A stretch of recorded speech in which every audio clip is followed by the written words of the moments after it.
All set. So, yeah, look at this verse. It is long. This whole past few chapters have been extraordinary. They're lengthy text in Sanskrit, and then lengthy word for words, and then there's not the normal cadence. So it's been challenging to kind of know what to do with it. So I'm deferring to dear Govinda today that we won't call and respond the Sanskrit, because it's how do you even describe it? It's Well, just it's in prose, not poetry. yeah, So just like if we're reading a book in English in just read prose, it. that's different than poetry. Yeah. Yeah, I'm not from Prabhupada referred to these verses a lot, but I'm not familiar with anywhere where Prabhupada ever led a class from one of these fifth canto verses that are in. I tend to end up in those spots a lot, don't I? I tend to end up in places in unusual verses.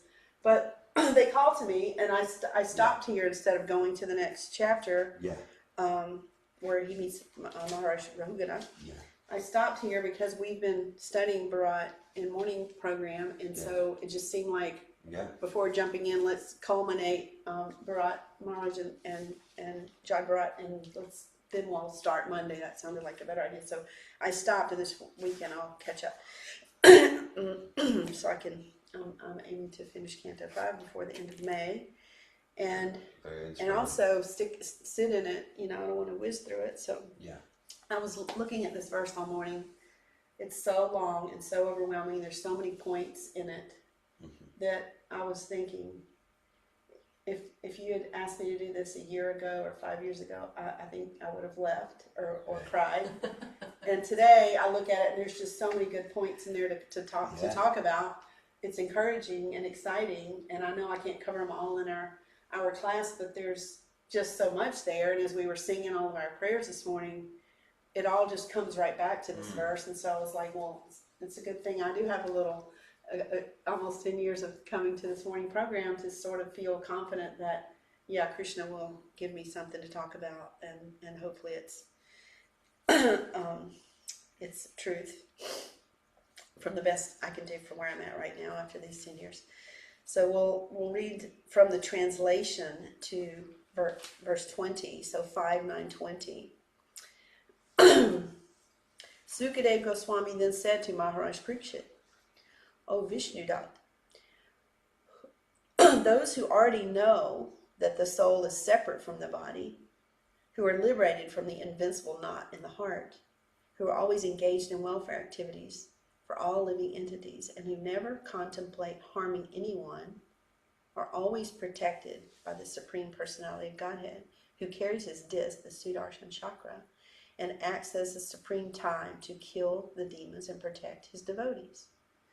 The devotees always take shelter at the lotus feet of the Lord. Therefore, at all times, even if threatened by decapitation, they remain unagitated. For them, this is not at all wonderful. Purport by Srila Prabhupada. These are some of the great qualities of a pure devotee of the Supreme Personality of Godhead. First, a devotee is firmly convinced of his spiritual identity. He never identifies with the body. He's firmly convinced that the spirit soul is different from the body. So twice Prabhupada says firmly convinced, emphasizing that. Consequently, he fears nothing. Even though his life may be threatened, he's not at all afraid. He does not even treat an enemy like an enemy. Such are the qualifications of devotees.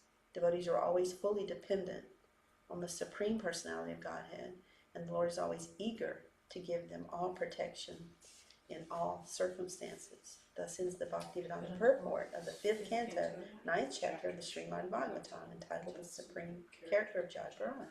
Hare Krishna. Yeah, there's so many. Even when I was reading it, sitting in chanting this morning, I looked up and read it a couple times, and I read it again while we were standing here singing, and I thought, well, there's just more things. And it happens every time I come here. So what goes through my mind is, I wish I had, and I could have, more time to, but there's so many verses to read, so I'm always like, do I keep reading or do I just focus in? Because more things came up that I'd like to talk about today, and then I'm like, well, I've already got enough to talk about. probably too much. And so I'm like, how did I not feel that yesterday when I read it, or the day before when I read it, or a week ago when I read it? And I spent some time contemplating this verse and studying this verse. And you know, my favorite thing to do is like get the computer and get my cards, my note cards, and just start reading and see there's a letter here and a back to God in here and another verse, and there's Bhagavad Gita references, and then all the tabs are open and my heart's flowing and all the problems of the world disappear. And then we had chapter 15 class last Saturday, and then we had class on Sunday here, so add that to the mix, plus all the things that happened during the week because I went to other people's classes in the morning program. So it is compiling, and it's concreting, getting concrete, and it's like a full reference. It's the ability to keep pulling it all together and trusting it and getting deeper into it. But I still get a little, like this morning I was like, well, I really would have liked to know more about that, and I also want to go ahead and read chapter 10. So I'll tell you what I know today. There's probably some good juicy stuff that I'm not going to cover that I just didn't come to me yesterday when I was making notes. So the first thing that came up for me in this, well, to be bold and come in and speak about all of this as a new devotee and this devotee who's not surrendered, it's amazing that I can even come up with anything. So I'm sharing with you what came up for me. And I didn't make it heavy on myself. I didn't stay up and pace the floor and panic. I just let it come up what came up, and here's what it is. And so the very first thing I thought is you got to know the difference between the self and the body. It's Bhagavad Gita 101, right? Yes. It's the basic principle of bhakti. So that's the beginning. It's not even the end, it's the beginning. So John Bharat has all this. He's got this character. We're reading the supreme character, supreme with a capital S, supreme character. So we read about all of these devotees' character in Srimad Bhagavatam. We read about the character and we sing about the character, and we want character like that I don't have. And so I get to hear about supreme character from all the kings and all the pure devotees in the Srimad Bhagavatam, and see that it did exist at one time. And I'm in Kali Yuga. I can chant and read and hear and listen and remember, and I can have that in my heart. And I can also get mercy from Krishna and Srila Prabhupada just by going through this practice. And so I'm endeavoring to not give up on myself and say, well, this is this guy, I couldn't do this. However, reading about John Bharat, it's imaginable, and because something in my heart says, well, that seems so simple and so beautiful and so attractive. So we all know the story about him. He focused on a deer, and so his next body was a deer body.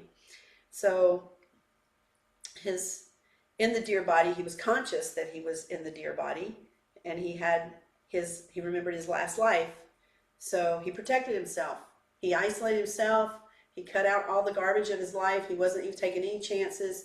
The little deer just went and ate dead leaves because he didn't even want the karma from eating a live plant. He really focused on, let me just get through this lifetime, but while I'm here, and I have consciousness about how I messed up and how I fell down from getting too absorbed in playing with the deer, worrying about the deer, trying to chant his progress. And he was already an enlightened soul and had already renounced. So he had so much going for him already. He left his family. He left the kingdom.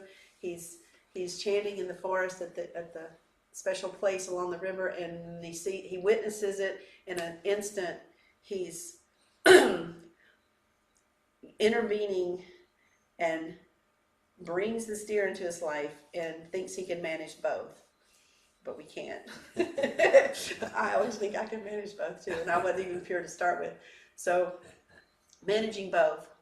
So you can look around at all the things that we get captivated by: cars, children, puppies, parents, shopping, whatever, houses, land. It's all a distraction. It's all material stuff. And so he thought he could handle it, but he couldn't focus while he was chanting and praying. He would say, well, where is he? And did he have enough to eat? Did I not treat him well enough that he's left me? And he starts missing his own material son. So there's so many more details than what I have heard, because I've never read this before. So I think I've heard the pastime referred to 1,000 times, but if you haven't read through all the details of what it's like to be captivated by another living entity or another thing, so much so that you lose your practice, it's in here, deep and heavy.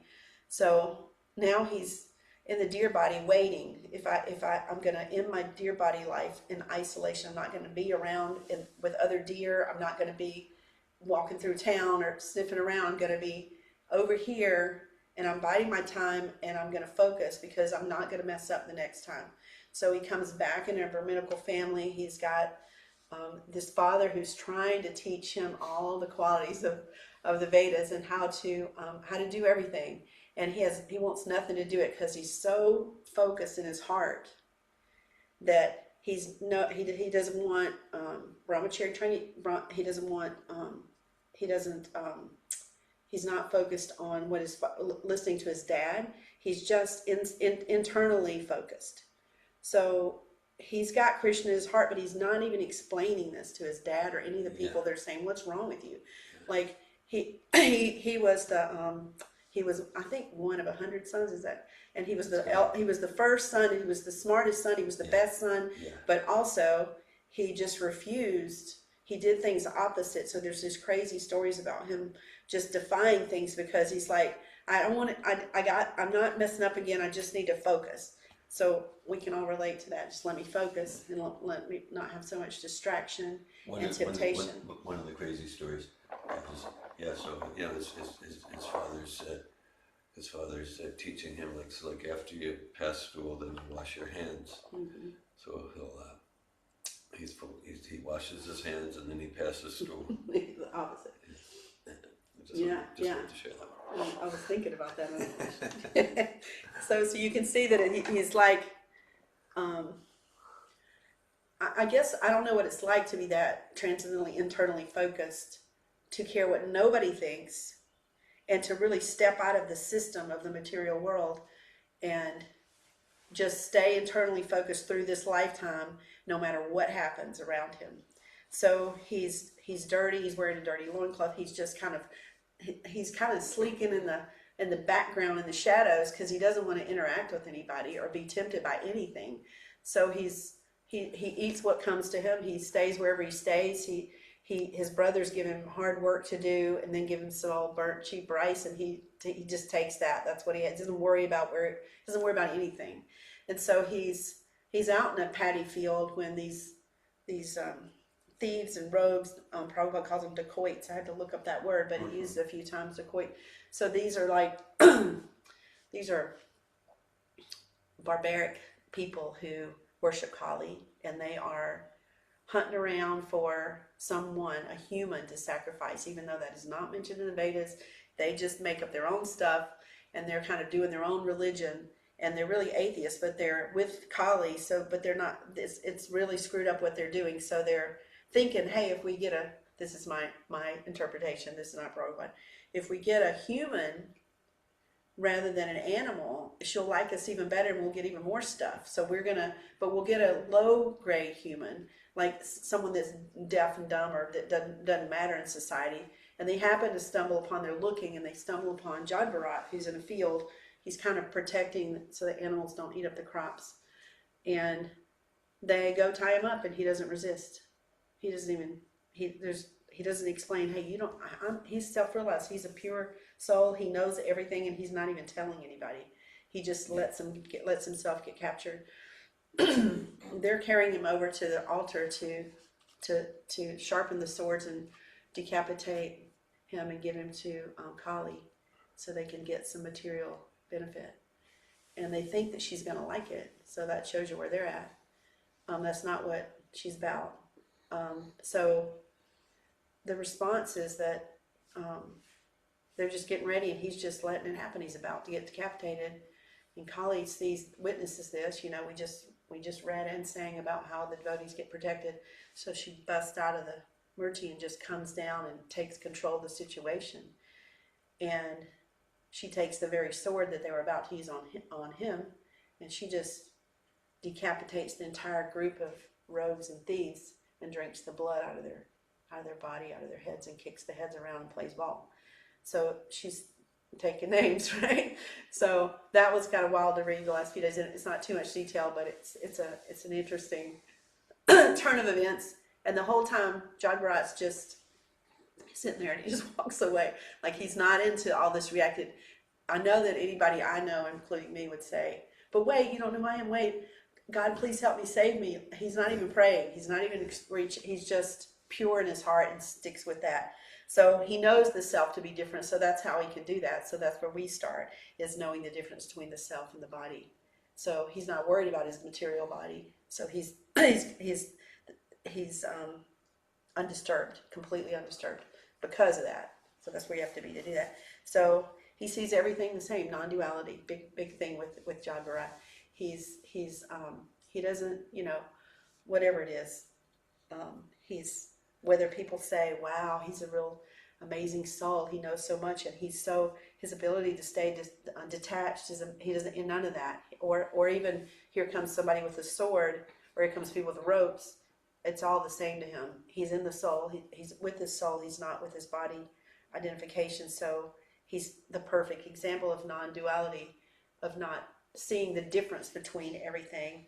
And I guess when I'm thinking about this term of non-duality, and I'm trying to integrate that into my own way of being and understanding,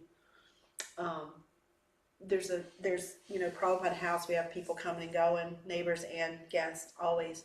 And when the doorbell rings or someone lets themselves in, I notice that it's so easy to I don't have much information on who they are sometimes, most of the time. So I don't know what I'm getting. I'm getting whatever Krishna sends me. And so to focus and really try to get that lesson there and say, I don't know why these two people are showing up, or this group, this family, and what can I learn in their spirit souls, and they're in those bodies with that karma and has nothing to do with me. Whatever they say or don't say or do or don't like or eat or don't eat, like none of it's my business. My business is to do my service. And so, yeah, it's a great platform for that, because I think about this concept every day, is not sizing them up, not sizing up how I should behave and react, but just do my service, do my duty in that house, which is a clean home, prashad, acting as best I can in line with the characteristics that we read about in Bhagavatam and with Arjuna and the Bhagavad Gita, to try to learn to behave that way through chanting, listening, hearing, remembering, and coming to classes and morning programs and just piling it on. And I pile it on, but it's still, as I was saying when I was here last time, it's challenging, because at the same time, there's this reading about his nature. I can picture myself and say, well, I'd put on one outfit, go in the woods, and people just leave me alone. But that's more like material avoidance, because I get agitated because I don't practice a non-dual way, and I'm not knowing that I'm not the body. So, but when I think about the attraction to reading Srimad Bhagavatam, is that this is something I can relate to. I could see that people can drag me away, and I was listening to something, probably was a class yesterday. Don't be washed away in the waves of Maya, or something like that. Like just one little thing, one knock on the door, one little non-prasadam, one little come over here. It's like, it's the trickery of all of it, of holding too much space for the guest, listening and hearing too much about stuff I don't want to know about, but also being loving, support, empathic, wedge, like there it's juggling, and I'm just grateful that I have some tools and some teachers and some examples, because otherwise I'd just be a glorified hotel hostess, whatever. And I've seen those ladies, and I've been those ladies, so I know what they look like. And when I feel myself sliding this way, I can feel it. It doesn't feel good. And so I can come back and go, oh yeah, let me realign. And so when I get pulled down by the waves of Maya, I can feel it. And I come back to this sort of like, this is another conditioned soul. It has nothing to do with me. Maybe they haven't had the grace that I've had. They haven't had the practice, the sattva, the chanting. They didn't know. I didn't know. 10 years ago, I didn't know. And so I look at all the things I did then and still do some of them, but it's the evolution is there. So I get confidence. And if I just keep reading the Bhagavatam every day, it stays with me. Keep going, keep going. Like, because when I have a bad day or a bad moment or some challenging guest, or I catch myself judging the guest or not knowing how to handle the situation, I know that if I just go read a chapter of Srimad Bhagavatam and chant around, is that all that struggle just dissipates. So Jad Bharat is seeing everything in relation to Krishna. He's not struggling. He went through the 3 lives and he's got his mind made up and he's focused. And Prabhupada says here, he's firmly convinced. He says that, and with his tiny purport, he says that twice. So that's what I want to be, right? So then he talks about the knot in the heart. We hear a lot about knot and cutting the ropes and the knots and there's the axe and the sword and all kind of ways to cut the knot. And Prabhupada's talking about the bhakti. Bhakti is the sharpest tool, right? So the knot is all this material attachment, entanglements, all the entanglements. There's so many of them with relationships and work and jobs and neighbors and shopping, just going to the grocery store.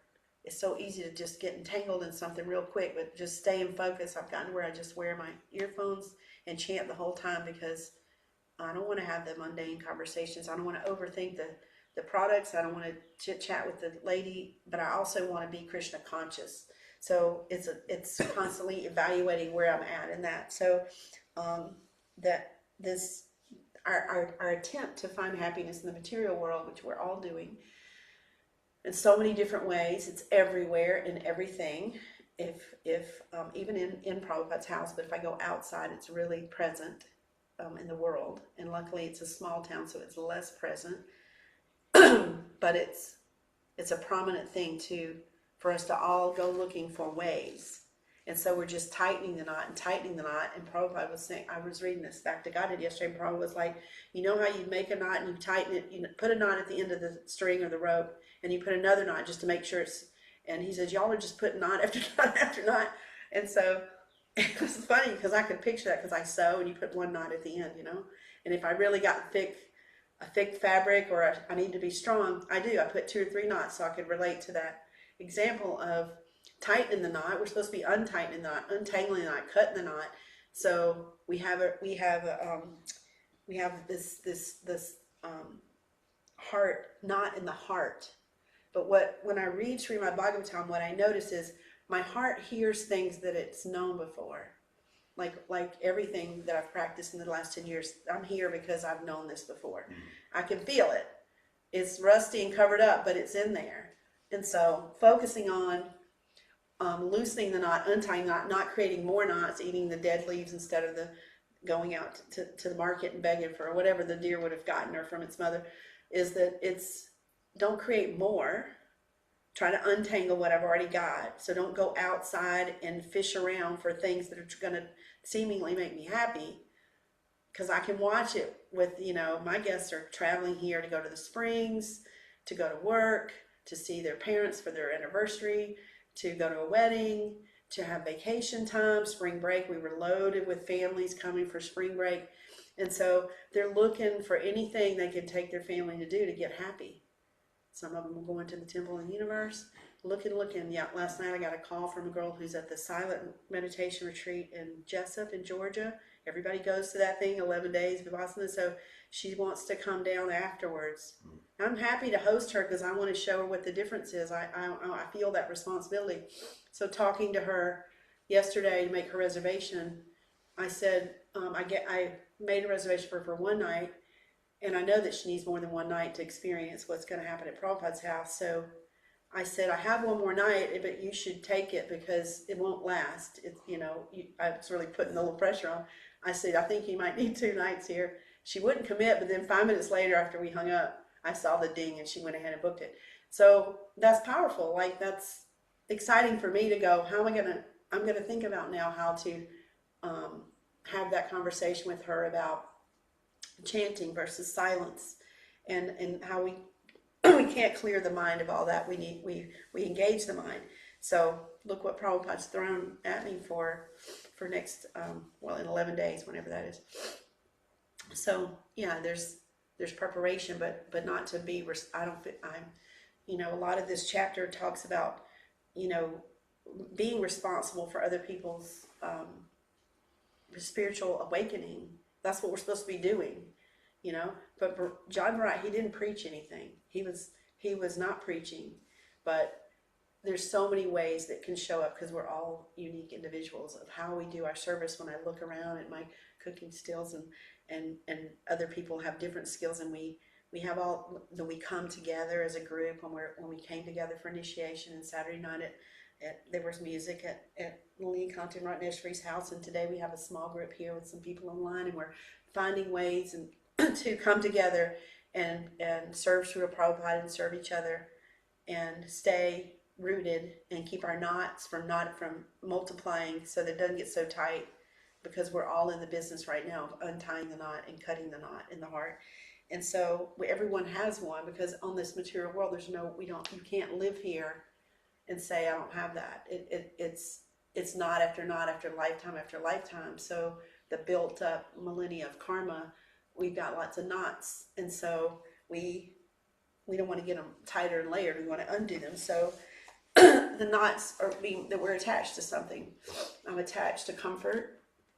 I'm attached to beautiful food. I'm attached to friends. I'm attached to my yoga students. Like, I have my own things that I get attached to, and constantly studying that. Like, what can I bring to those situations instead of letting them pull me away? So it's half the day I spend trying to pray for guidance with that, and pray for the vision to see it when it's right in front of me, and then practicing different ways that help me understand all this so that I can actually live it instead of just it being theoretical in these books. So and something I was reading yesterday, I'm going to paraphrase what Prabhupada said, but he's like, we're giving you the solution. Here's the instructions of how to cut the knot. Well, here's the books, here's the chanting. And those of us in Alachua here, we have so many devotee opportunities. So here it is. And then we all say, well, I'm not that unhappy. I could stay here for a while. And we have excuses. And so we go over here. We've got the answer to all that misery. And then people have these excuses. And I'm looking at this room today with 3 of us in it. And I don't know what the excuses are, what the reason, but to not take it when it's being offered to you. To not take advantage of the scripture, the lessons, the teaching, the character formation, the kirtan, the prashad, like it's all here. All of the formulas here.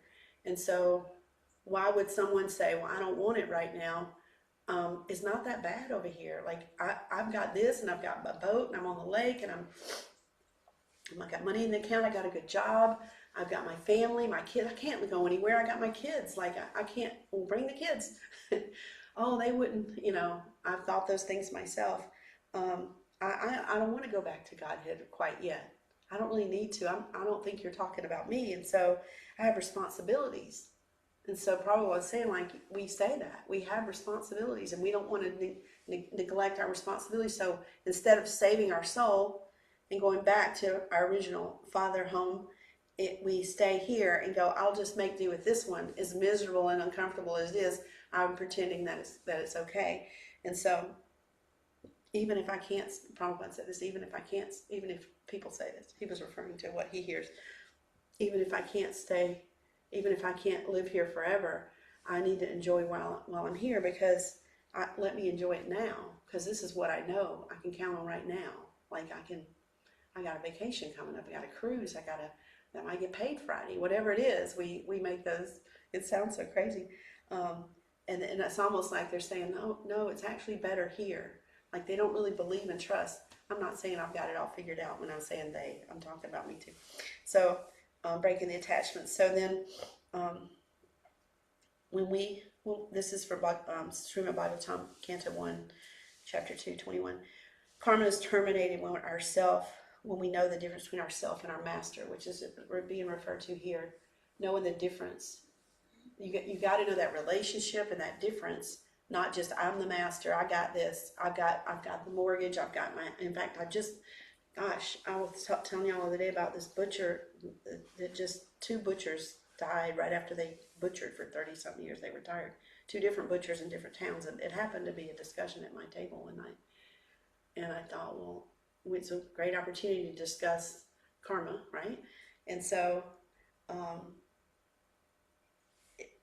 if we think we're in charge and we're the master, we're not going to get anywhere in this Krishna conscious movement.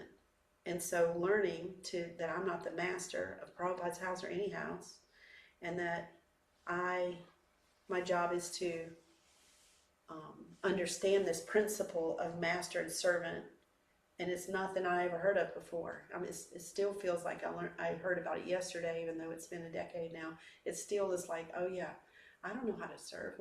I don't know how that feels. I don't know about even the word master. Like and so I just keep reading, so it keeps feeling more familiar, more part of the way it actually is, instead of the way I was trained growing up, because we didn't talk like that. And so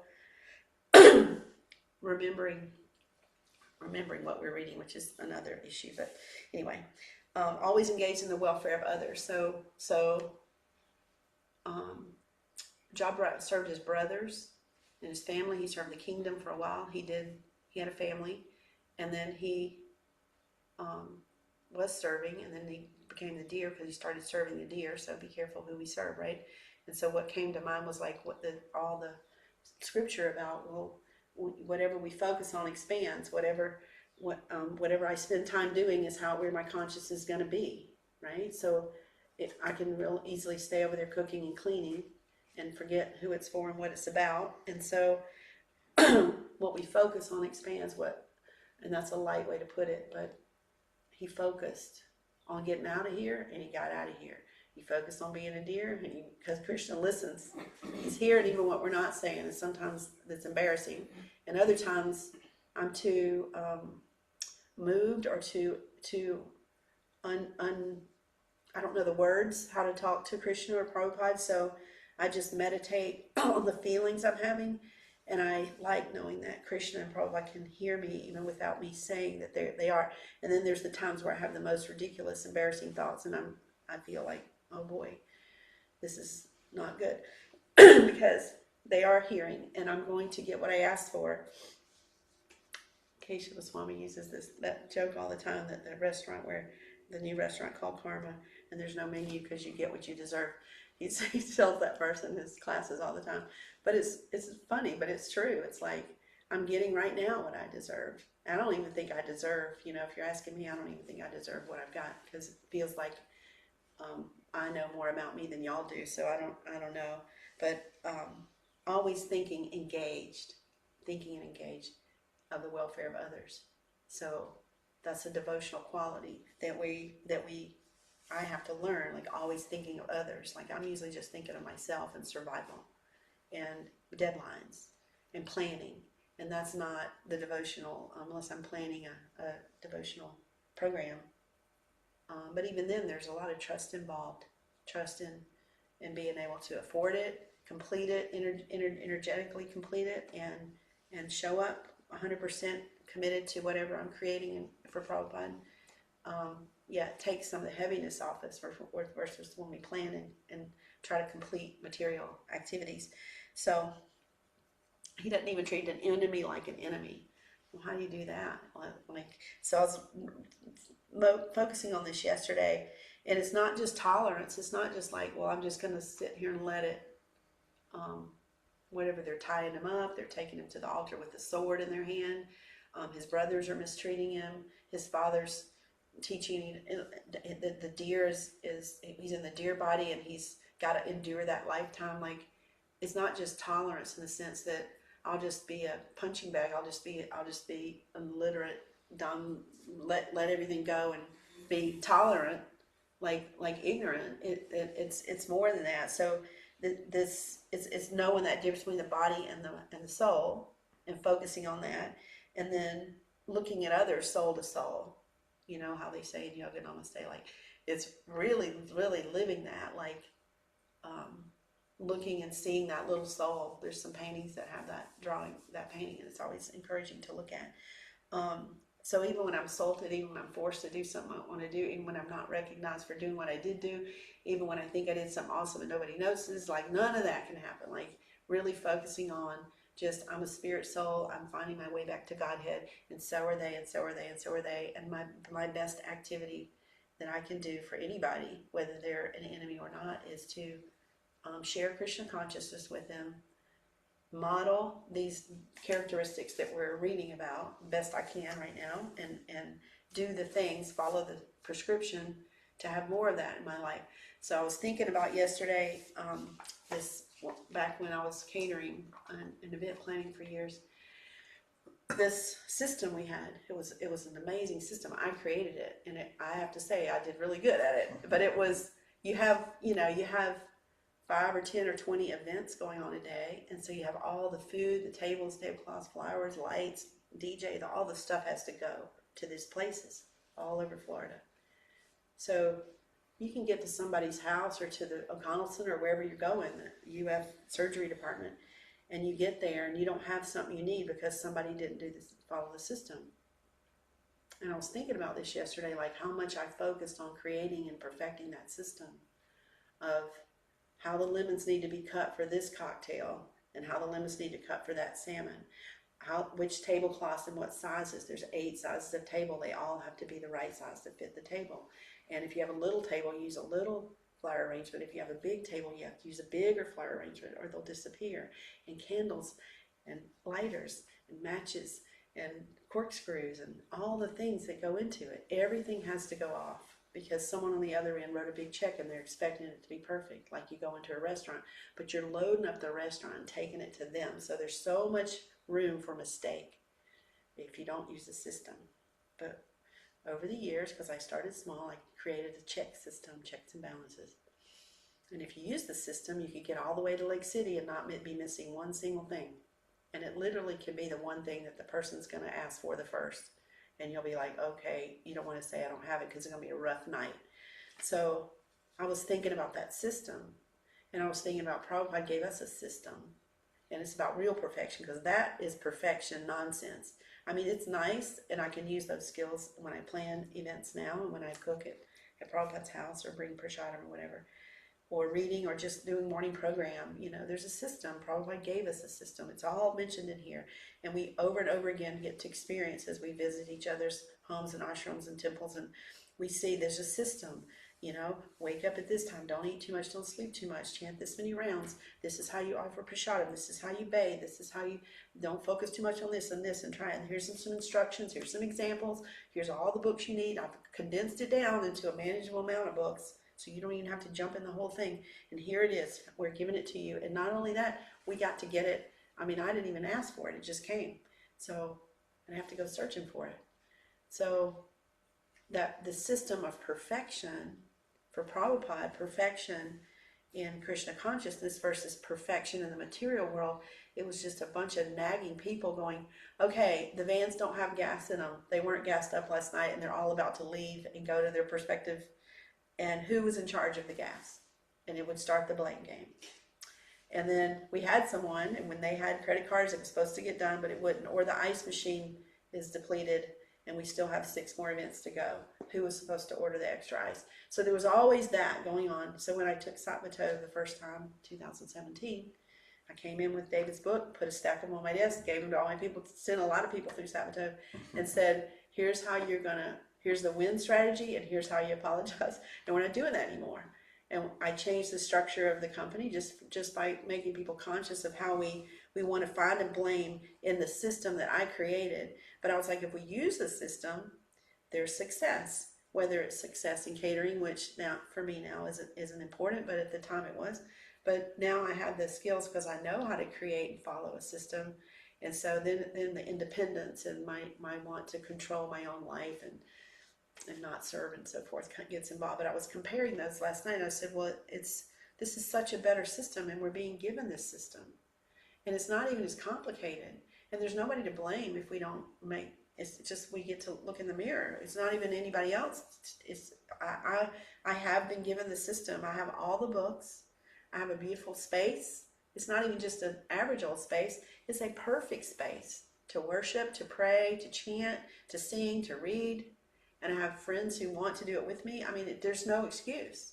And so I look at the system of when it's material and it's driven by material profit and not getting a bad review or being the best in ego, whatever, successful, getting a tip, whatever it was in those days, it's there's always going to be entanglement and junk and buildup and more knots and confrontation and blame, and it's all the material stuff. And so over here on this side of the fence, it's like, okay, yes, there's a system, use it, and there's rewards that are way beyond the tip or the whatever it was over there we were hunting for, the reputation, exalted reputation and catering, whatever that's worth.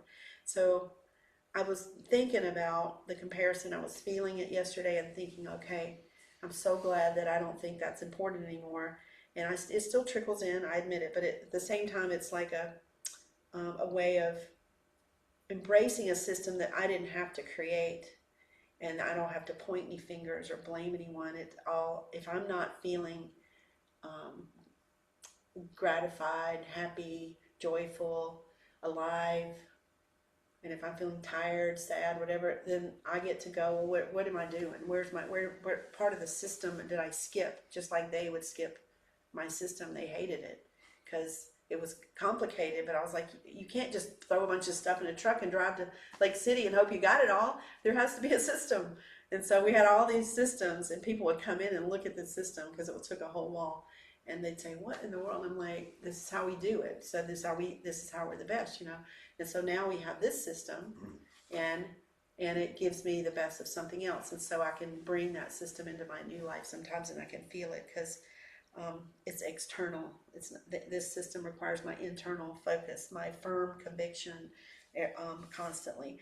So then Prabhupada mentions Krishna's protection in this verse. So devotees were protected. So it's reciprocal, and it depends on how much surrender I've got. Although I'm sure I've been protected when I didn't surrender, because I don't think I should be here. I say that and think about that a lot. Is my do I deserve to be sitting here, even doing this right now? Do I deserve this? What have I done to have this kind of support and love and friendship and compassion for my soul by dear Govinda and others who are out there beating the streets, like holding Satmatov courses and holding morning programs all over the world because of what you've created, and just going, okay, how did I trip up and get in there? It must have been an accident, but it's not an accident. And so I think what I think about a lot is, like, when I read about Jagrat, I think, oh, I could really relate to that. Like, just go off and wait for this life to be over and just think of God in my heart and just chant and pray and just be with Krishna, and don't take any chances. Don't go outside. And if I do go outside, stay away from, just pray and chant and take walks and eat what I need just to get by, even that. And just, like, it sounds so attractive because the life is so complicated. And so I know that I'd have to trust that Krishna would protect me, that I wouldn't get,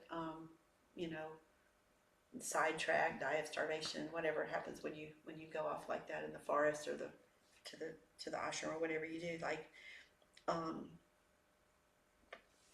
Prabhupada, I don't know where I get some of my stuff from because I have too many things going, so I hope I don't misquote something, but this what he was saying earlier about, well, where we'd give it, here's the answer, and here's some people doing it, come on, get on the boat, we're leaving, like, let's go. We're going back to Godhead. Don't you want to come? No, I've got responsibilities here. Not this lifetime. I'll just finish this out. Like, things are pretty good right now. Things are pretty even, and I can stay here. And so there's that going on. And then Krishna protecting us, going, I'm going to protect you. It may not look like what you think, but there's protection. And we can even say, we can doubt that, and we don't even want some of the protection. Like, I'm out there in this most amazing space. I think most of y'all have been there. It's that's real protection. And then I have a teacher here who will answer any question I have, or save me. Probably if I got drifted too far, I'm sure you would rescue me, or honestly, somebody would, because because I'm protected. And so whatever happens in my life, it's Krishna's protection. So my surrender, my service, my there's that reciprocal thing, because I want to make sure that I warrant some kind of protection. But the devotees he protects, he cares about us. And so just like Kali jumped off the altar and came down and got Jadbarat, it may not look dramatic like that, but there's this protection that's going on, and we're not always open even to it. Like, we skip it or avoid it or pretend like it's not there. So the best thing to do is not to have resistance if we feel devotional alignment, or stick with the devotion even when we don't feel like it, even when it's not a good day, and there's no need to make drama about it. Like, he had no drama.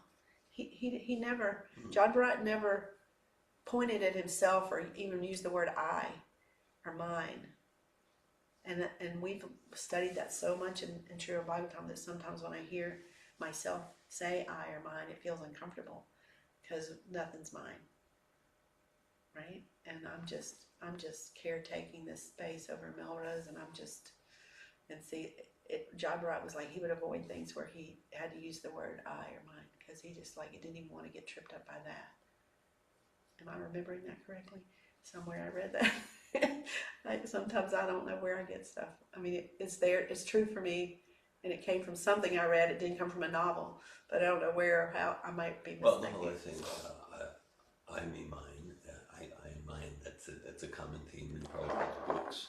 Whether Prabhupada's emphasizing that directly in the fifth canto or Shukadeva Goswami's, I don't have a clear recall about that.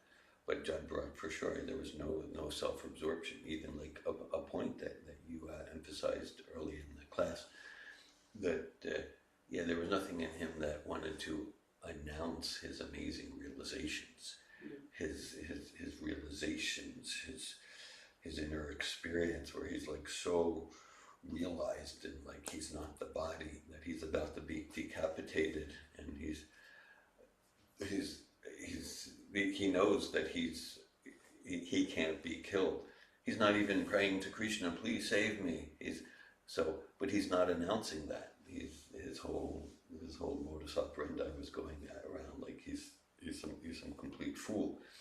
And that's so there was no, well, in our Bhagavad Gita course, we're studying chapter 16 now, and Krishna, there he has the soliloquy of the demon, including Ishvaroham Aham Bhogi Siddhoham Balavan Sukhi. I am perfect, powerful, happy. I'm the controller, I'm the enjoyer. And Ishvaroham Aham Bhogi Siddhoham Balavan Sukhi, like that. So so that's one part of the supreme divine character of Jadbarat. There is no there's no material ego, even for his spiritual advancement, which is incredible. Because I know I could have a tendency. Let's say if for a few mantras I chant a little bit attentively, and I get some taste, or I want you to see I'm getting this realization. Yeah, like that. I see that a lot. Yeah. Not for me, but for yeah, right. So look, but he's not interested in advertising or announcing, look how advanced I am. Even on that platform, there's no material I, me, mine. So whether in this particular part of the Bhagavatam, whether the text or purports emphasize that particular phrase, I can't remember. I read it and I don't. So sometimes I don't know if it was something else or if it's what in our reading in the morning. It definitely applies. Okay. It definitely applies. It's Well, true. this whole protection, like if you look around how much we want to be protected, it's so obvious because we have everything insured, right? We have car insurance, boat, house, yard, like ourselves, our old age, our retirement, like it's all insured.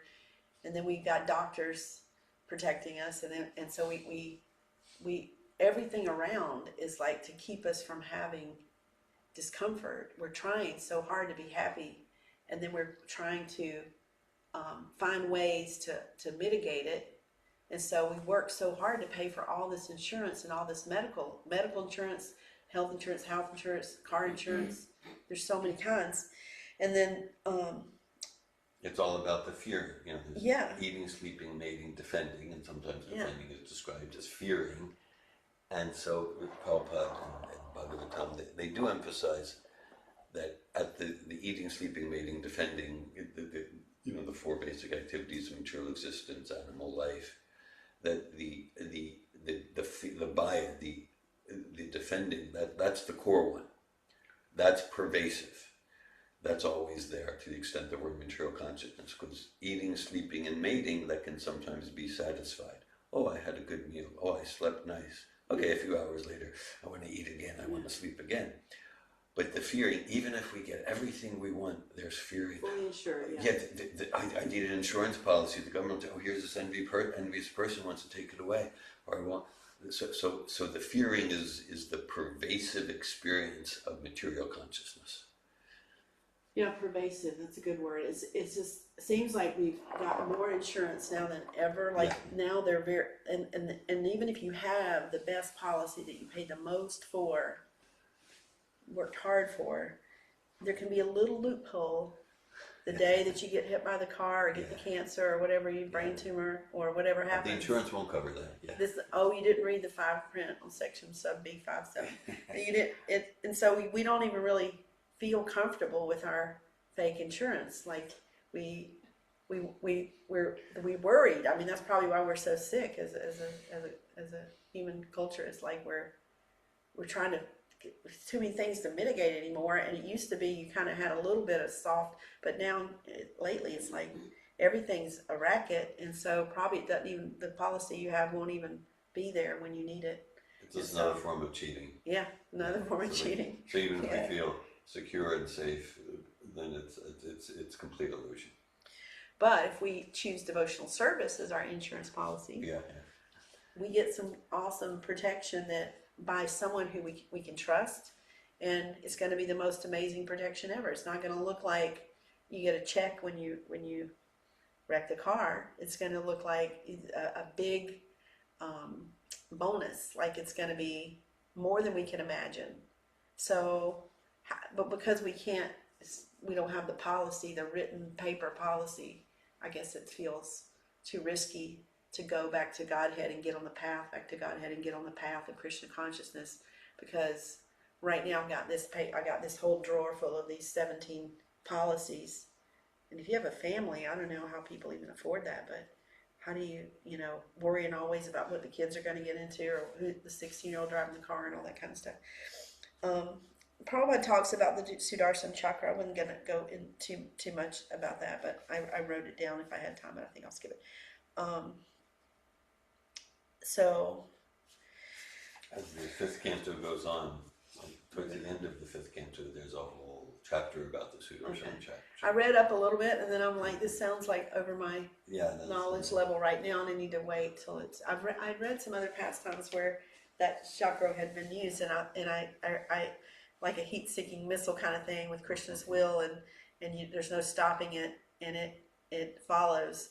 But I don't really understand too much about it, so maybe I won't speak on this since I'm not really I learned yesterday that the pillar that's next to Jagannath is a form of the Sudarshan chakra. It's been put in pillar form.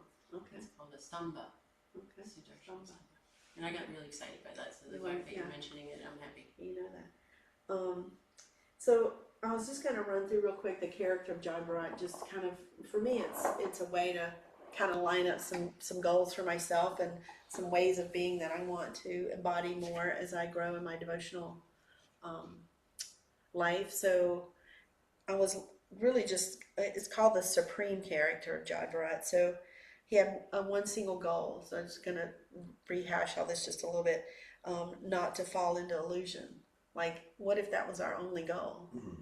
And every decision and thing I did, I went, oh, is this gonna trip me up? Or I really want to think before I make that commitment to that, and who I hang around and where I shop and so forth. So having one goal. And then his priority was internal absorption, not external absorption. Being completely non-reactive, radically detached.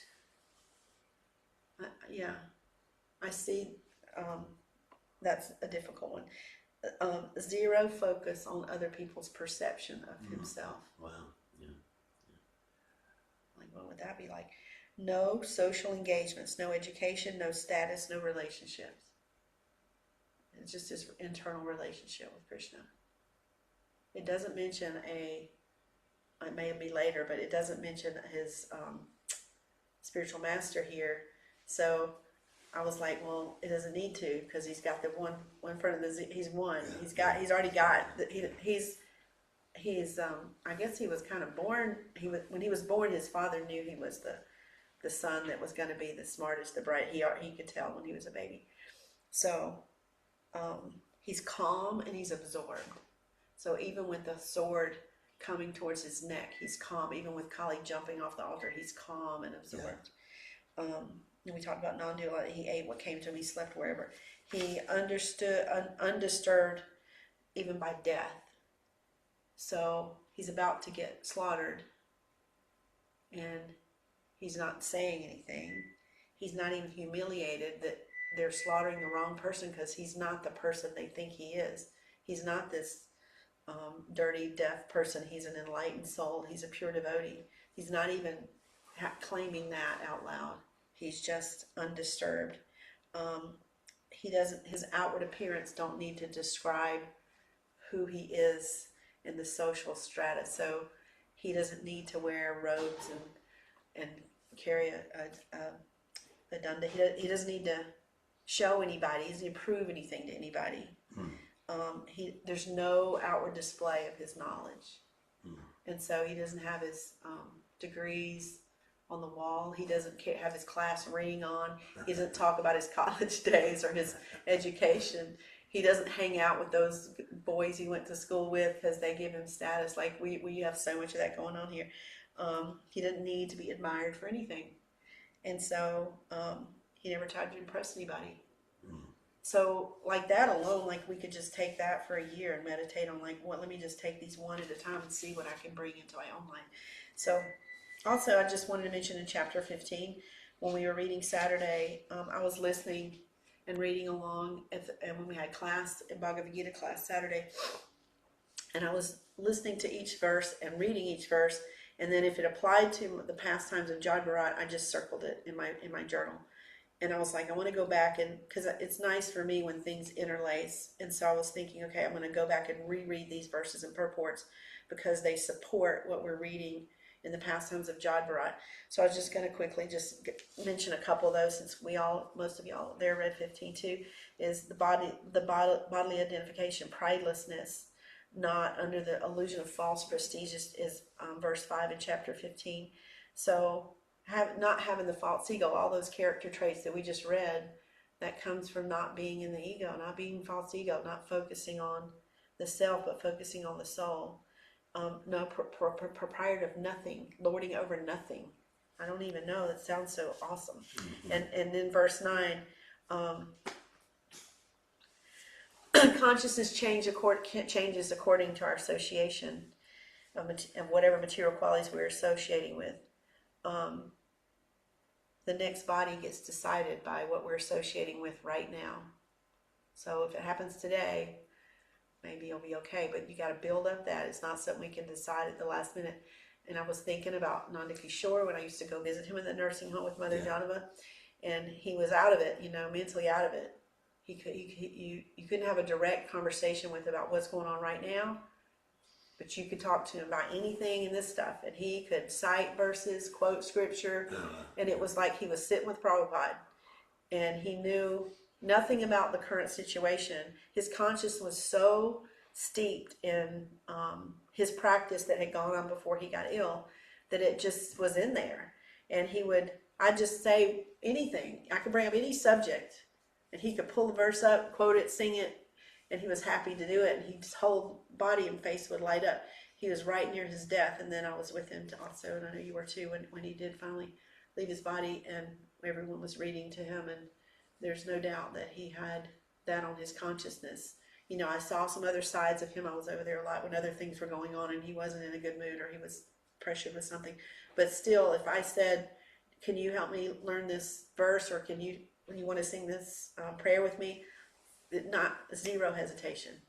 and it was beautiful. So I kind of have that as a role model. And then also, I think I've talked to you before about this lady that I help that's 98 that lives in my neighborhood. She's just as steeped in the Bible. And so you can bring up anything, any verse, anything. She loves to read it, wants to read it, shares it, and it's first thing on her mind. If you want to talk about God, she'll stay up all night. And so I've seen that. I see that in two people that I know. It's rare. And then I want to tell you just one other thing that was kind of funny. We were reading. I guess it was a couple of weeks ago. I was with a class here maybe or somewhere. I was in a class and I heard a word, and I was leading class the next morning, and there was that word again, and I can't even remember what the word was right now. But I called a friend of mine, another friend of mine that's pretty steeped in the Bible, and I said, can I read you this verse and this word, and can you tell me where it shows up in the Bible and how it shows up, and can we see if they're parallel meanings? And so I did, and she did, and we talked about it. I hung up the phone, went on with my day, and then later on I was like, I know this word. I remembered it from a hymn that I used to sing when I was raised in the church, in the Methodist church. All of a sudden the song came up, and I was like, oh my gosh, it's in there, it's buried. I was so excited because the song said, that's why the word sounded familiar. So I'm dusting off my diamond, I'm untying a little tiny bit of my knot and going, okay, there's some devotional remembrance in there. Christian's given me a little nugget. And you weren't even aware of it. Yeah. So I read it in the Bhagavatam and then talked to her, and then I went to her house and I went to tell her this in person. I said, I remember this hymn. I walk in the house, I was singing the hymn, and I cannot think of what it was right now. I was singing the hymn coming in the door. Her husband said, what's going on? I said, where is she? And he said, she's upstairs. So I was singing it up the stairs. I'm coming, I gotta tell you something. I got upstairs, y'all. This is Sister Krishna's beautiful way of teaching me. She was singing that song. Wow. And I said, did you hear me singing it? Did you know I was coming? She goes, no, I didn't know you were even here until you turned the corner. And I wish I could think of it, and I'll think of it later, but it was just like all of that unburied stuff. And so I want all of this to come up to the surface like that did. It was a spiritual word that you don't hear very often except in spiritual context. And I'm sorry, I can't remember what it was. I should have wrote it down. I'm remembering what you said in the eighth canto of Srimad Bhagavatam. There's the pastime of Gajendra the elephant and the crocodile. Yeah. And it's just described there that, okay, so typically the elephant would win that fight if they're on land, but in the water, it's the crocodile's home turf. Yeah. So after a long, long battle, the elephant's becoming weak and going down to apparent death. And then the elephant, it describes the elephant reaches out to the Supreme Lord, and describes that the elephant from previous life devotion just came out with verses, came out with Vedic verses. Yeah. And that was so, because otherwise, everything from previous life is forgotten in a human body, what to speak of an elephant body. But then the verses, and then Prabhupada in the purports there, he talks about to memorize verses deeply, and they will serve us. They will serve us and come up in ways that we can't conceive this life and whatever future lives. Because the verses that I've experienced deeply, they're there. Like, there's a handful of them that are there. Yeah, yeah. And then the others I've studied and learned, and I have to go find them again because they didn't get seeded yet. But some become part of your spiritual DNA. It was Jesus. I can't remember the word that was in the Bhagavatam, but it was Jesus bears it all. And there was a similar word, all to him I owe, and it goes into this whole Methodist type, Anyway, the fact she's Methodist and I grew up Methodist, we're both from Alabama, so we grew up with the same hymns and the same type of structure in our churches. So it's one of the things we have in common. When we're together, she'll sit at the piano and we'll sing. She plays all these songs. They're beautiful. And she's steeped enough in the Bible to where I can say, do you know how to explain this in the Methodist terminology, or is it even there? And then it kind of helps me digest it. And even though I understand the concept of Krishna just takes it all, like he and I can't, my mind is not working right now, but he takes it from us. He carries it, right? He carries it. We don't have to, if I did something 20 years ago, and I did, and I need to sit here and meditate and be ashamed of that right now, I don't need to. I've come to Krishna and I've come to Prabhupada endeavoring to be a devotee, and I don't need to carry that action from 20 years ago and feel like I'm not worthy, or I'm not going to be forgiven, or it's just too heavy and I've got too much shame, so I'm just going to quit. I mean, those thoughts came into my heart in the beginning of bhakti because I didn't know how to understand that okay, Jesus was going to carry it all, but I don't think I really believed that. And now with Prabhupada and Krishna, I could see that that guilt and shame is dissipating, and it comes up sometimes, but I have a place to go to see that someone's going to carry that for me and take. And I get to. And I guess in the Christian faith it was being born again, but there was no process for it. It was like you went up there and got dunked in the water or whatever, and you're born again, but nobody taught you how to carry this stuff and how to really trust that. And I think she does, because she's reads a lot and she's been faithful her whole life, and she's probably 78 years old. So she does believe that Jesus takes it all and carries it. I didn't believe that. And so now with in this language, even though I can't remember the word, I do believe it because it took the process, like we were talking earlier about the system is set up so that we read these same things over and over, and we read them from different personalities and different language, different ways, different books, but we hear so much repeated scripture that it begins to settle, and we begin to trust it, and then we begin to feel the difference and believe it, or at least that's my experience. The chapter 15 verse 8 talks about like air carries aromas. So the soul is carried from one body to the next by those impressions, these impressions right now that we're making right now. And Jod Bharat was like focused in, no more new impressions. Let's stick with the program. And so he went from the king to the deer to the Brahma boy, and then he wants out, and he refuses a new body in his next life. Like, imagine that we had the thoughtfulness to go, I'm just not doing again. I'm doing everything it says in these scriptures to break the cycle. So our next body, there's a lot about that in chapter 15. And then 15:15, Krishna gives us memory, knowledge, and forgetfulness. So yeah, that's what we were just talking about. It's so relevant in the Paramatma is guiding us in our heart, and Paramatma helps me with that day, and he just affirmed it so beautifully when I go to someone's house that doesn't even know I'm coming, and they're singing the same. Probably because her Paramatma spoke to her too and brought up that the thought of what it feels like to have God take that away from us, so we don't have to carry so much shame of the times before we knew about God consciousness. And then there's an obvious verse that relates to all this in Bhagavad Gita 2:13. Dehinoshmi. Self-realized soul is not bewildered by the change of body.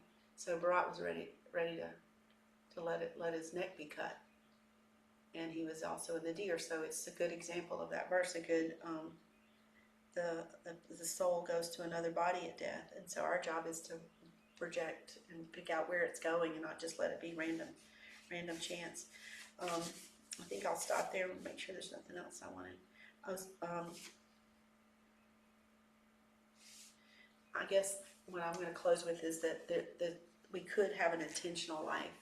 And we talk a lot about intention and clear intention and Savatov and setting the clear intention like Jod Bharat did, like setting clear intention and following the instructions. And so that would look like avoiding some things and detaching a little bit and making some changes and becoming all calm and absorbed like he was, and using so much caution that we don't accrue more karma, that when he's this focused, as I understand it, like he's so pure and clean, like the karma's not, there's not any, it's cut completely, right? So he did that in a few lifetimes, yeah. So let's define our next life. That's what I'm taking away from this. What is the definition of my next life? On some days it would be pretty scary what I'm thinking about. So in general, a submersion in bhakti submersion with other association, is like the biggest thing, and I'm out there with not too much of it. So just driving here and being online and doing the things that I don't necessarily want to do, but I need the association, I need the relationships, and to teach me and model it and show me, and so I'm held accountable. So I don't want to teach this class because I'm not good at this. I don't know enough. I don't have enough practice I'm reading this for the first time, and so I don't have this depth of knowledge. I can't draw on the Mahabharata and the Bhagavad Gita like I'd like to, like I see other teachers do. But the reason I'm doing it is because looking at that doesn't scare me anymore, and I want more of that. And so I have to put myself in this uncomfortable situation over and over and over so that my knots don't get piled up. And I can feel a little bit of the cut, and I can know that there's grace, and I can increase my bhakti instead of it being stagnant or decreasing or getting distracted.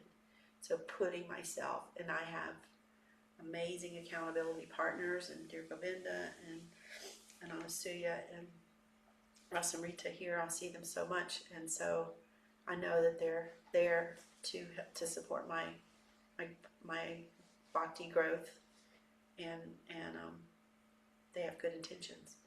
So I have to be uncomfortable today because I'm not very eloquent with my words, and my depth of knowledge is shallow. So I'll stop there, and we got a few minutes if anybody wants to share anything. Thank you, Ananta Shakti and Raina and Adicha and Anasuya, dear Govinda and Laksmipriya for being here today. Open to hear whatever, any comments? Hare Krishna. Hare Krishna. You want to ask a question? I feel the same as you have described, right? I could say so much. I'm going to try to kind of curtail it here. So, thank you so much for class. Thank you so much for tackling this verse. Tackling, that's a good word. It's a lot. So, there's certain things in the translation that really moved me, right? So, the invincible knot. Yeah. Invincible knot. And, That got me too. I don't think that word's a mistake, obviously, and so what comes to me is, like, to the extent that we're able to let go. Knot isn't undone. I don't think it's there, and we let go. We don't get caught up in having to take care of it ourselves or handle it. It's there with us. And so what's coming to me is I heard some senior devotees telling stories about morning walks with Prabhupada, and how he would say things, and most of them were like too afraid to actually interact with what Prabhupada was asking. So at one point they're walking, and there's a pile of bird poop, and Prabhupada points to it with his cane, and he's like, "What is this?" Everybody's like, that's bird poop." He's like, "Well, just like you guys, there's a bird that's very attached to a branch, and you can tell he's attached to it because there's this pile here." And it's just what came up to me, whatever you were going through about our attachments, and to what extent do we have an emotional attachment? We refuse to let go, right? And something beautiful is offered to us, and we say, no, not now, no, I can't, I have this other thing, and we choose our priorities. There's something I read yesterday when Prabhupada was using the crow example. He said the crow could fly, I think it was a crow that could fly so high, like miles. Yeah. But yet it eats dead things that are down here. So it doesn't even need, it focuses on that what's down there, that attachment, that like, what do you need to go up there for if you're It's just like going to come? it's a special power from thousands of feet up. It can see a dead carcass. Yeah. But all in all, It could have just stayed down. Seeing a dead carcass. Yes. There, yeah. Anyway. Yeah, that word invincible was like, well, invincible to me meant like you can't do it. It's too tough. Through our own effort. Yeah. But It's a scary word. But with Krishna's grace, the spiritual master's grace, then we can pierce the knot in the heart. it's invincible for the materially satiated person for on this material planet in these material lives. Yes, it can feel invincible, and it is invincible. So you resort to bhakti or a spiritual practice that untangles or cuts it, and then it's not invincible. But it is if you think it is, or if you think you can do it by yourself. I guess is that That's my understanding. Like, yeah, work like everything depends on us to unravel the knot and pray that ultimately everything depends on Krishna. okay? I see there's a comment Somebody's from computer. Anasuya. Hey, Anasuya. Krishna. Yeah, thank you for class. And yeah, I really enjoyed everything, how it's connecting this week from your morning Mangarti till now. And also very timely for my PPTC. We're speaking about going from victim to personal responsibility. And it feels like here is another wonderful example of character that I can aspire to not imitate, but to, learn from and say how I react to the challenges of my life is a sign of my character. And so looking at, yeah, he was completely victimized, but he didn't consider himself a victim. And so I felt like, wow, this is just a really beautiful pastime to be reflecting on right now and sharing with one another, as I'm looking at, how I show up at times playing the role of victim and how I can turn that around and take personal responsibility. So just wanted to share my appreciation and gratitude and also, yeah, just being a part of this community is so life enriching. So I just want to thank everyone for being here today and seeing everyone's smiling faces. And I know I didn't get to see Rena's face, but I know she gave beautiful service during your initiation. So I just want to recognize Rena's with us too. Hare Krishna. Hare Krishna. Yeah, the serendipity happens for us a lot, and having our morning sadhana every day, it's a constant. We can all find something that guides us through something we're going through that applies to us. Even the people the devotees that don't come every day say that, oh, I'm glad I came today because this I can relate to this in my life, and I want to share something. And so what you're seeing is like you've got a new course starting, and you've got some victim homework to do that you already asked me about. So then you're looking at that's the ideal, that's the role model, and then you've shown up every day for this whole canto.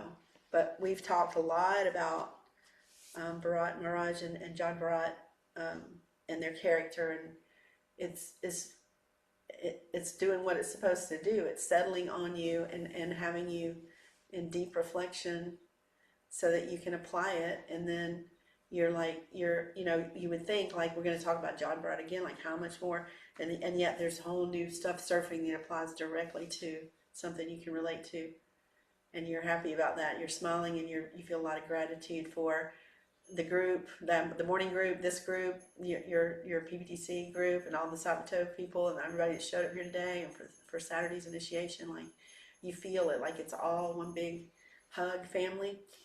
Yeah, I can Feels see like it on. one big family and also just showing up. That's it. It's just for me, showing up and not hiding, not just being in the background. We talked about, being in the arena. Yeah, And so I see you in the arena and you're also bringing us with you. So we're each in our own ways showing up in the arena. yeah. The person that's not in the arena doesn't get to judge or complain because they're too afraid to go in the arena, and it feels like the more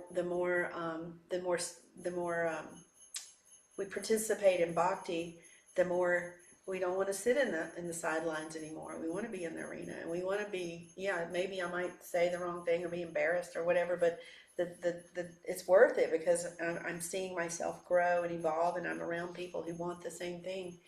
And so, and also I'm not attached to who's here, and that's another practice of like I'm just doing my service, and it feels clear and wonderful in my heart, And I appreciate all your support, honestly, because you show up for everything. You make time for everything, and you support all of us in all your ways of attending. Um, so thanks for all that too. Sincerely, Hare Krishna. Yeah. Aditya, did you want to share something?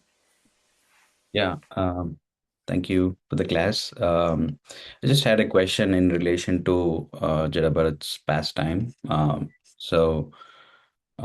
In this verse, he's not protesting, his brothers are mistreating him and he's about to get killed. He's not protesting any of that.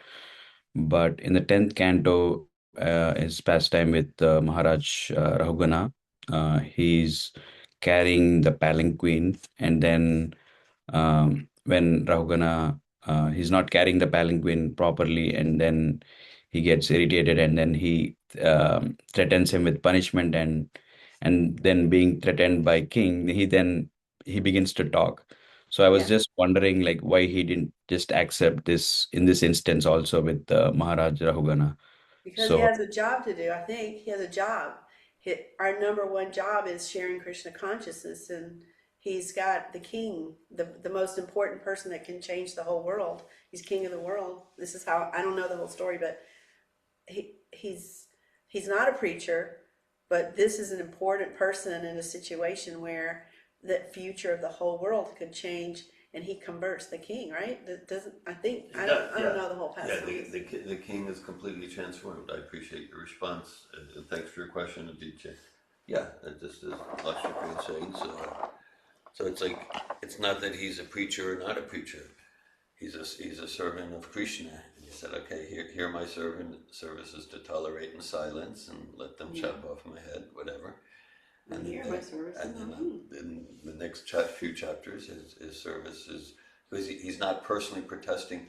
Hey, why are you complaining that I swerved because of an ant? He wasn't personally offended, but his service is to share and create transformation, and he was highly effective.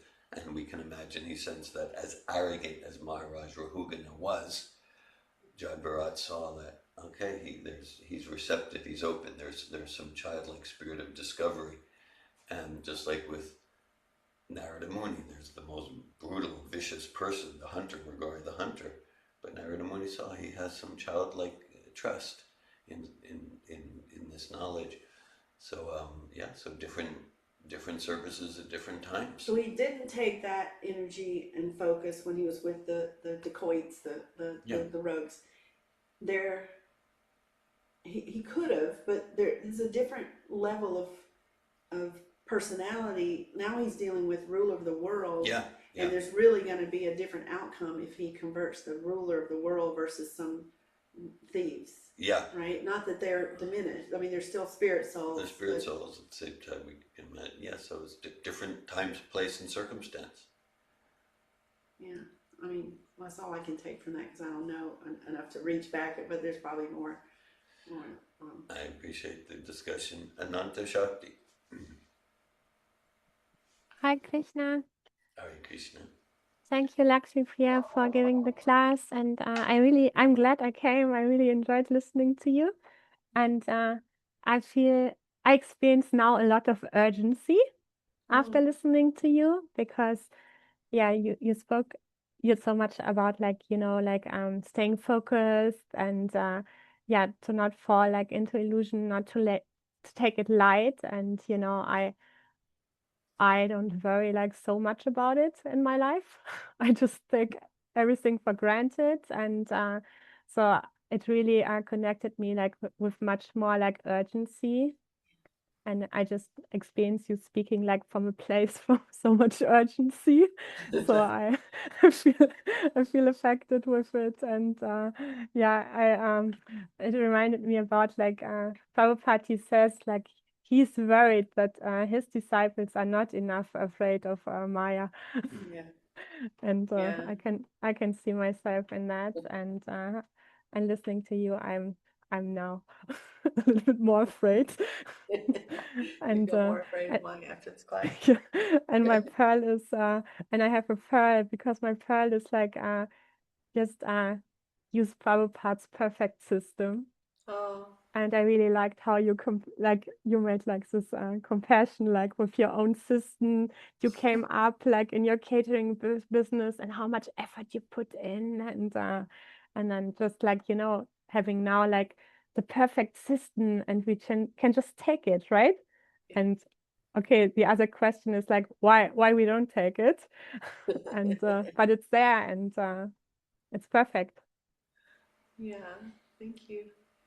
I'm especially loving hearing from you because you were with me many times in that place, in that system, and we worked together. And yeah, I'm also thinking about many conversations that Anansuya and I have as 64-year-old women about the cause and for urgency and the level of responsibility peaking because of our age, because we somehow wished through those other years, and I didn't take it seriously and urgently, and so I don't really have a whole lot of time to waste. I didn't then either, but luckily I made it to this age, and now I know better. So I want to catch up, and so there always is a little urgency in my actions and voices to some extent, not as much as it could be. Because when I read about John Barada, I'm thinking, why can't you do this? Like, I know he made it in the book, So there's, I'm sure, thousands of other millions of personalities, because this is not a history book. So this story was chosen. This pastime was given to us to show us, not to copy it. But yeah, you witnessed that, so you saw my system. You remember we got there and things were set up for us, and we had help, and cleaning up, and the bowls and the this and that was always ready for us, and so that was part of the system, and you experienced that, and how much effort it took, and you could probably see my tiredness and my overworkedness and my resentments, and you witnessed that, but you never said anything that discouraged me, and so I always want to come back to that appreciation, because you were around me a lot that year, and we worked together, and you did nothing but support me in my devotional growth, and never said, what are you doing here? what a situation, you're gonna get entangled, and how are you gonna, you never said that. So I appreciate that again. I know I've said that to you a few times, but I want to say that again aloud here. And then I'm liking that you found some value in this class, a sense of urgency, and reevaluating, not being too complacent with Maya. And you got a pearl, and you're glad you showed up. And yeah, you're reflecting on what's stopping us from, as devotees, from taking this perfect system when we'll put so much time and energy in other systems. What stops us from this perfect system, the real perfect system? Yeah, it's nice seeing your face. Thank you. Thank you for sharing. Hare Krishna. Thank you. All right, well, we'll close this time, and I think I'll read this translation one more time, and there's probably more things in here. I'm going to read 5.9.20 one more time. Sukadeva Goswami then said to Maharaj Parikshit, O Vishnu Dada, those who already know that the soul is separate from the body, who are liberated from the invincible knot in the heart, who are always engaged in welfare activities for all living entities, and who never contemplate harming anyone. We didn't even talk about harming and ahimsa and all that, but there's that. And always protected by the Supreme Personality of Godhead, who carries his disc, the Sudarshan Chakra, and acts as the supreme time to kill the demons and protect his devotees. The devotees always take shelter at the lotus feet of the Lord. Therefore, at all times, even if threatened by decapitation, they remain unagitated. For them, this is not at all wonderful. Hare Krishna. Srimad Bhagavatam ki jai. Srila Prabhupada ki jai. Thank you, everyone, for being here. Hare Krishna. Hare Krishna. Hare Bol. Hare Bol.